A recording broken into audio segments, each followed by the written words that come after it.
अच्छा, सुहेल अहमद के बहुत बड़े फ़ैन हैं। जी बिल्कुल। खैर हम सभी हैं, और सुहेल साहब के साथ आपने बड़ा टाइम भी स्पेंड बिल्कुल। किया, सारा कुछ। सच से बताएं, हम्म। जब आप छोड़ के जा रहे थे उन्होंने आपको रोका? हाँ हाँ, ऑफ कोर्स। और मेरे लिए बड़ा मुश्किल था सुहेल साहब को बताना या उनसे बात करना, उनको समझाना, मगर इवेंचुअली वो क्योंकि बड़े हैं तो वो इसलिए फिर समझ भी गए आखिर में। और वो जो वजह थी वो उसकी वजह से, क्योंकि सिर्फ बात मेरी नहीं थी, बात कुछ और लोगों की भी थी जिसकी वजह से मुझे करना पड़ा। तो वो he understood in the end. उन्होंने फिर जाते हुए बाकायदा दुआएं वगैरह भी दी और सब कुछ। और उसके बाद ही मेरी उनसे मुलाकात, उनसे उनके बेटे जब भी होती है तो बड़े भी, पिछले दिनों मेरी उनसे एक जगह पे हम शूट कर रहे थे इकट्ठे ही, तो बड़ा अच्छा टाइम हमारा गुजरा। So you stay away from controversy, you make sure. यार नहीं, मुझे लगता है हर चीज़ पे आपने कमेंट करने की ज़रूरत नहीं है। लोगों को बहुत शौक है यहाँ पे कि हर चीज़ पे कमेंट करना है, फिर उसके बारे में बात आएगी, फिर उसको रीपोस्ट करना है, फिर वहाँ से मैंने एक्टिविटी दिखानी है सोशल मीडिया अकाउंट्स पे अपने। बहुत ज़्यादा क्या कोशिश करता हूँ कि ना करूँ। कभी कभी ज़ाहिर बात है स्लिप होता हूँ या कर देता हूँ मूड में होकर वो, मगर नहीं करता। और वो जो बात थी मेरे ख्याल से, पता नहीं, मुझे लगता है मुझे ये भी नहीं याद रहता कि मैंने पब्लिकली किया था या आप लोगों में बैठ के की होगी बात, कि वो जो उस वक्त भी इंडियन फिल्म थी, मेरे लिए वो बड़ी स्टूपिड क्रिटिसिज्म था इस वजह से, क्योंकि Pakistani film industry has been this. हम 1947 में उन्हीं की एक्सटेंशन, इंडिया की एक्सटेंशन थे ना, एक हाँ जॉइंट इंडिया था, उसमें बिल्कुल। से आपने एक और पाकिस्तान आ गया। तो लोग तो वही थे, तो वही जो उनका स्टाइल था वही 1948 में तेरी याद पहली जो पाकिस्तानी फिल्म है उसके अंदर से भी वही स्टाइल निकल के आ रहा है। अब अगर बीच में 6 7 8 साल की डिसकंटिन्यूएशन थी 2006 ऑनवर्ड, 5 ऑनवर्ड्स, तो लोगों को लगा कि शायद ये सिर्फ इंडियंस का स्टाइल है। नहीं, यही पाकिस्तानी फिल्मों का भी स्टाइल है। ये वहीद मुराद साहब जो थे, अल्लाह उनको जन्नत नसीब करे, वो या नदीम साहब जो थे, वो जो पहाड़ों में दरख्तों के गिर्द गाने गाते थे, वो कोई इंडियंस को कॉपी नहीं कर रहे थे। वो यही, हमारा भी यही स्टाइल था। हमारा भी ये स्टाइल था। मेहदी हसन और मैडम नूर जहाँ जो गाने गा के गए हैं, वो जो सब अब गाते हैं बड़े शौक से, वो क्या था? This was our culture, this is our culture. Hmm. So it was a very stupid thing to say कि इंडियन स्टाइल को कॉपी करें। ऐसी कोई बात नहीं थी। ये हमारी यही फिल्में होती हैं, यही हमारा स्टाइल है। यहाँ कहा जाता है कि जी ये डांस और गाना और ये आइटम सॉन्ग हमारा कल्चर नहीं है और ये सारे कुछ है, जिससे मैं बड़ा इख्तलाफ करता हूँ। मैं कहता हूँ क्यों नहीं है भाई, हम लोग शादियों में डांस करते हैं, हमारी हर फिल्म के अंदर डांस गाना होता था।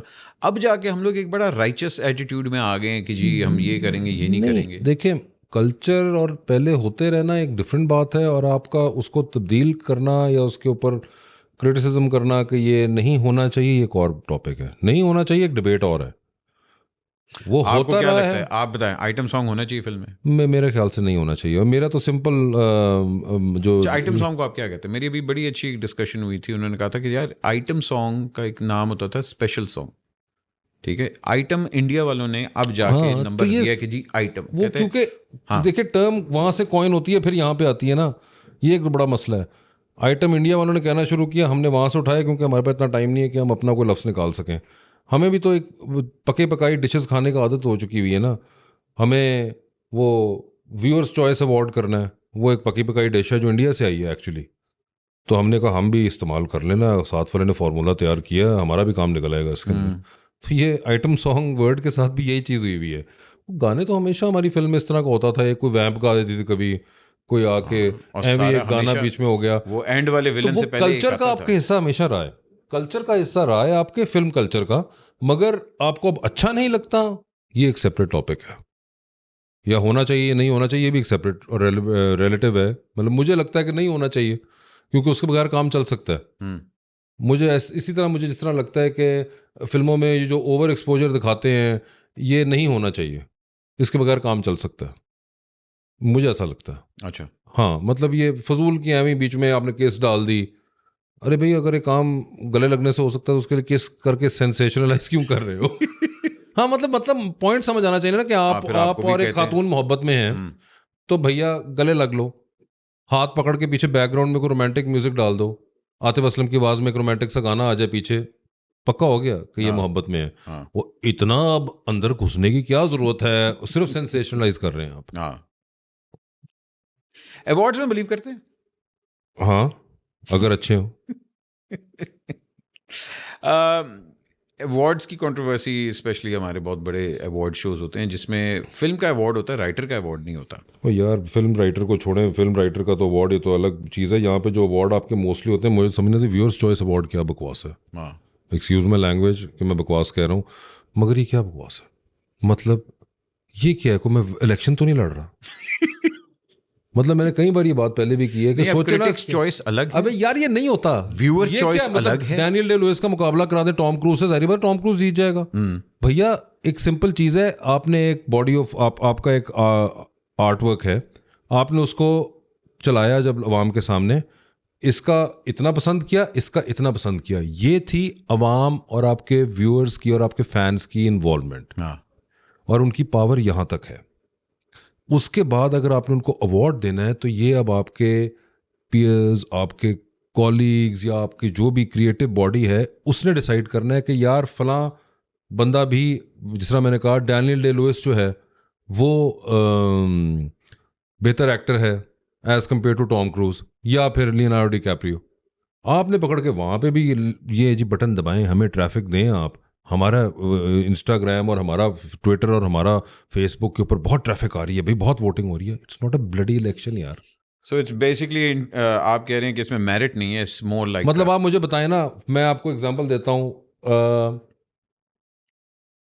मतलब मैं चले किसी और का नाम मिले तो मैं अपनी एग्जांपल देता हूँ ना। आप मेरा और फवाद खान का मुकाबला करा दें, या मेरा और वहाज अली का आजकल मुकाबला करा दें किसी ड्रामे के अंदर या किसी फिल्म के अंदर, बड़ी ज़बरदस्त एक्टिंग की, जाहिर बात है वहाज और फवाद ने जीतना है। नहीं, नहीं, वो नहीं जीतेगा, फिरोज जीतेगा। मतलब अगेन सो ये एक स्टूपिड बात है। ये व्यूअर्स चॉइस अवार्ड एक स्टूपिड बात है, और जो अवार्ड भी व्यूअर्स चॉइस अवार्ड ले रहा है, मतलब आप गेट टुगेदर में जाके ले लें, स्टेज पे खड़े होकर तस्वीरें अच्छी आ जाती हैं, ठीक है, मेरे लिए तो इतना ही है। फिर उसके अंदर कोई प्राइड और prestige, I don't think, I would not feel that. But you are part of, आपको कई अवार्ड शोज में आपने होस्टिंग भी की है, अब आप मेक श्योर करते हैं आप ना करें। नहीं, मैं मेक श्योर नहीं करता, मैं कर दूंगा। मैं होस्टिंग का मेरे उस अवार्ड के, ये तो मैं जब करता था तब भी कहता था, ये मेरा हमेशा से बिलीफ है, ये व्यूअर्स चॉइस नहीं है कोई चीज़, चाहे आप मुझसे होस्टिंग करवा रहा हूँ या मैं कर रहा हूँ या ना कर रहा हूँ। हाँ। ये मेरा बिलीफ बड़ा सिंपल है भाई, व्यूअर्स चॉइस कोई चीज़ नहीं है। ये एक सिर्फ अपनी जान छुड़ा रहे हैं सबको खुश करने के लिए और अपनी ट्रैफिक ले रहे हैं आप, सिंपल। मगर आपको नहीं लगता कि इट्स हाई टाइम कि हमारे पास एक अवार्ड शो होने चाहिए जो हम लोग, हाई टाइम बहुत पुराना है, बड़ी देर का होना चाहिए, है ही नहीं आपके पास इस किस्म का कोई शो। फिल्म इंडस्ट्री के लिए तो कुछ भी अरे नहीं। फिल्म नहीं यार, टीवी की इंडस्ट्री के लिए भी नहीं है भाई, कोई इस किस्म का एक प्रॉपर शो तो कर दो ना यार, जिसमें कहें आप ये सारे ऑनलाइन चीज़ को कि साइट पे हो, ये अब आपने फिल्म देखनी थी या नहीं देखनी थी, या आपने कर लिया, आपने ड्रामे को टीआरपी उड़ा के रख देनी थी या नहीं उड़ा के रख देनी थी, कर दिया। अब आगे की बात करें, ये जो आगे है ना, यहाँ पे आप रुक गए हैं। आगे का फैसला अब इस काम के जो भी बड़े हैं या फिर जो पीयर्स हैं या जो भी बॉडी है वो करेगी, आप नहीं